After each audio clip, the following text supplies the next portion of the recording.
What are your biggest hunting pet peeves? Hunters in Maine generally are good people. We all had a field to embrace the challenge of pursuing the state's wealth of game birds and animals in the hope of putting delicious food on the table. That said, conflicts and misunderstandings can sometimes arise when we encounter other hunters or outdoor enthusiasts.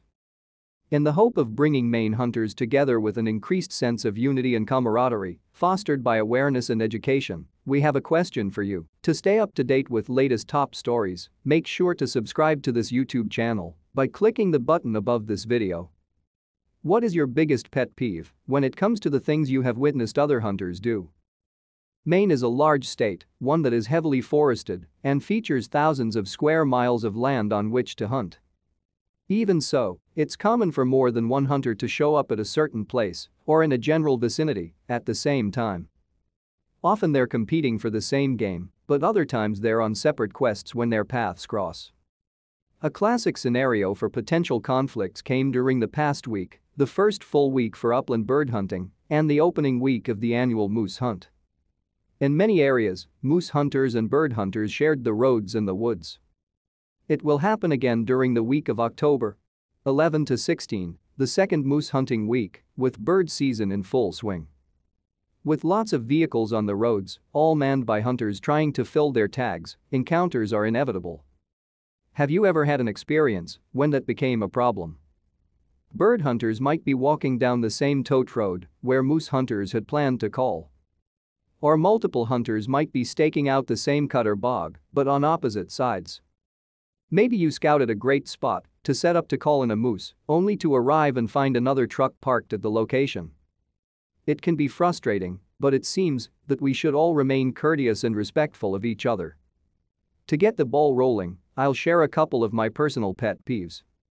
Improper vehicle placement is the first one. Hunters park their vehicle at the entrance to another road in a way that makes it impossible for anyone else to take that route. While nobody wants a parade of vehicles rolling by as they hunt, that isn't acceptable.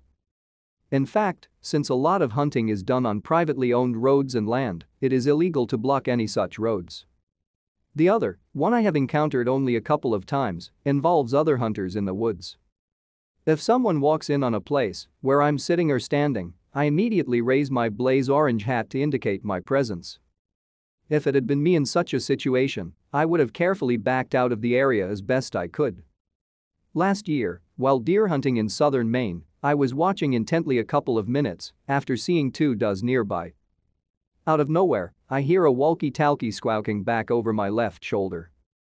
First, I'm unhappy about the noise, and then the woman begins having a normal conversation with the man on the other radio. I gave her the shush finger to the lips, hoping that she would realize the error of her ways. Nope.